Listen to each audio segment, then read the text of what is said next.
साथ बात करने के लिए भारतीय जनता पार्टी के प्रवक्ता राकेश त्रिपाठी मौजूद हैं। राकेश जी, आरएसएस की समर्थक एक पत्रिका में ये बयान छपा है और ये आरएसएस की सोच ही कही जाएगी कि कुछ राज्यों में मुस्लिम आबादी में अप्रत्याशित वृद्धि हो रही है। इसको रोकने के लिए सख्त कानून बनाने की मांग की गई है।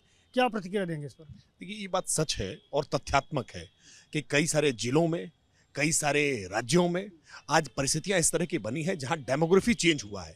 जनसंख्या का असमान असंतुलन एक बड़ी चुनौती है, क्योंकि हमने देश का विभाजन मजहब के आधार पर होते हुए देखा है। क्या देश दोबारा विभाजन के कगार पर चला जाए?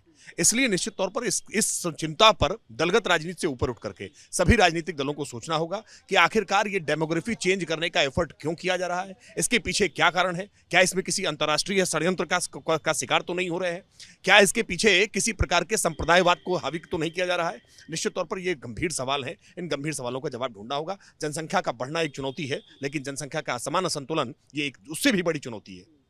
जनसंख्या नियंत्रण की बात तो लंबे समय से की जा रही है। उत्तर प्रदेश सरकार ने बाकायदे इस बारे में विधि आयोग से रिपोर्ट भी मांगी थी, रिपोर्ट गई भी थी, लेकिन आगे कुछ नहीं हुआ। तो क्या अब ये माना जाए कि आने वाले जो चुनाव हैं उनमें जनसंख्या नियंत्रण कानून भारतीय जनता पार्टी का एक अहम एजेंडा हो सकता है? देखिए, जनसंख्या के स्थिरीकरण के लिए लगातार सरकार के द्वारा प्रयास किया जाता रहा है। लंबे समय से, दशकों से अलग अलग सरकारें, जो हमसे पहले की सरकारें रही, उन्होंने भी प्रयास किया और हमारी सरकार भी प्रयास कर रही है। लेकिन इसको लेकर के एक अलार्मिंग सिचुएशन बन चुकी है। इस अलार्मिंग सिचुएशन पर एक समेकित का समाधान ढूंढा जाए, जिसमें सभी राजनीतिक दल मिलकर के विमर्श करें, समाज के बीच में इस पर बृहद चर्चा हो और सभी अवयव समाज के मिलकर के इस समस्या का समाधान करने के लिए पहल आगे करें। क्योंकि हमारे प्राकृतिक संसाधन सीमित हैं और इनका असीमित तौर पर उपभोग किया जाना ये बहुत संभव नहीं है। हमें इस समस्या से निजात पाना ही होगा। हमें तेजी से बढ़ रही जनसंख्या को नियंत्रित करने का प्रयास करना ही होगा। मुख्यमंत्री योगी आदित्यनाथ ने आज लेखपालों को भर्ती के प्रमाण पत्र दिए हैं, एम्प्लॉयमेंट दिया है। उनका ये कहना है कि 2017 के पहले भी सरकारी भर्तियां होती थी, लेकिन उसमें चाचा भतीजे की जोड़ी जो है वो निकल जाती थी वसूली के लिए, और जहां से पैसा मिलता था उन्हीं को नौकरी मिलती थी। जिले जिले बाकायदे टारगेट पे दिए जाते थे, अलॉट हो जाते थे। ये बयान का इस समय क्या महत्व है, क्या रिलेवेंसी है इसकी? देखिए, बयान नहीं है, ये तथ्य है, ये सत्य है कि उत्तर प्रदेश में समाजवादी पार्टी की सरकार के रहते हुए कैसे भाई भतीजावाद के आधार पर, जातिवाद के आधार पर, क्षेत्रवाद के आधार पर और विशेष तौर पर पैसे के आधार पर बड़ी संख्या में भर्तियां हुआ करती थी। हमने देखा है कि किस प्रकार से भर्ती आयोगों के अध्यक्षों को हाईकोर्ट के इंटरवेंशन के बाद हटाया गया।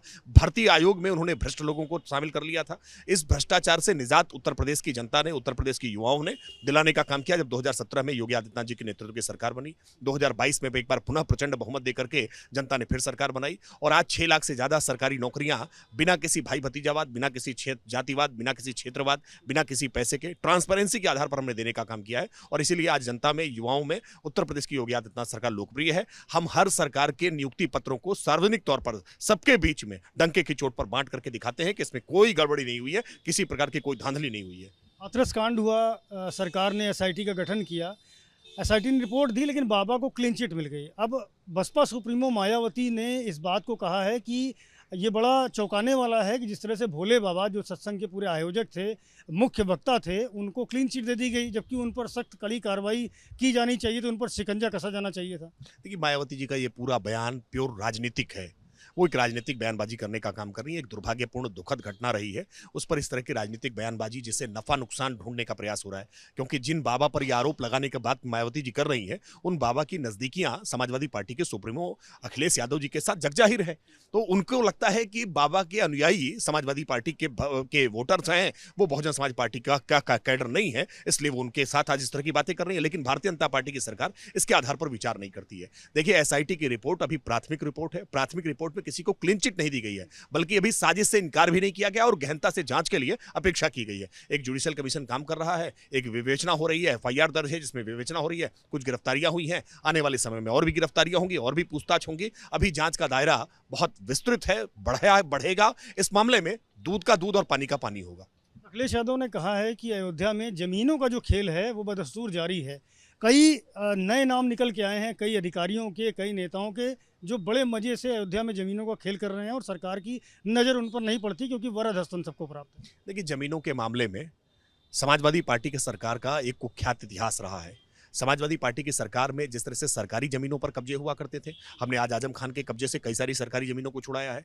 जिस तरह से गौचर की जमीन हो, गौशालाओं की जमीन हो, आज ग्राम समाज की जमीन हो, चारागाहों की जमीन हो, जिसको कब्जा करने का काम समाजवादी पार्टी की सरकारों में हुआ करता था। निजी जमीनें भी कब्जा किया करते थे, दलितों की जमीन हो, विधवाओं की जमीन हो, तो आज उनको जमीन से जो उनका पुराना लगाव है वही छलक कर दिखाई पड़ रहा है। अयोध्या में जमीनों का महंगा होना कोई स्वाभाविक सी बात है। कोई भी बाजार को समझने वाले लोग इस बात को जानते हैं कि जहां भी ग्रोथ होती है, जहां भी संभावनाएं अपार दिखाई पड़ती हैं, वहां इन्वेस्टर्स आते हैं, इन्वेस्टमेंट करते हैं, वहां जमीनें खरीदते हैं, अलग अलग प्रकार की इंडस्ट्रीज आती हैं और उसी के क्रम में आज अयोध्या में आपको जमीनों के रेट भी बढ़ते हुए दिखाई दे रहे हैं। और अयोध्या में आज नए नए तरह के इन्वेस्टमेंट, होटल, रिजॉर्ट्स, अलग अलग प्रकार की सुविधाएं आज आपको अयोध्या में बढ़ती हुई दिखाई दे रही हैं। लेकिन यह सवाल अखिलेश यादव को खुद से पूछना चाहिए कि कैसे एक्सप्रेस वे बनाते समय औने पौने दाम पर उसका डीपीआर पहले से ही लीक करके अपने लोगों को खरीदवाने का काम किया था। उन सबकी तमाम रिपोर्ट्स आज जनता के बीच में है, लोगों के बीच में है कि कैसे सरकारी योजनाओं में बंदरमाट करने का काम अखिलेश यादव जी करते रहे। अयोध्या का वैभव बढ़ेगा, ये कोई रॉकेट साइंस की बात नहीं है। ये पूरा देश जानता था कि जब भाजपा की सरकार बनेगी तो अयोध्या अपनी वैभवशाली विरासत के साथ फिर एक बार चमकती हुई दिखाई देगी और आज चमक रही है। इस चमक से अखिलेश यादव जी को पीड़ा हो रही है। से बात करने के लिए राकेश त्रिपाठी हैं, भारतीय जनता पार्टी के प्रवक्ता, जिन्होंने अलग अलग विषयों पर अपनी बेबाक राय रखी। कैमरामैन प्रेम सिंह के साथ संजय त्रिपाठी, एबीपी न्यूज़, लखनऊ।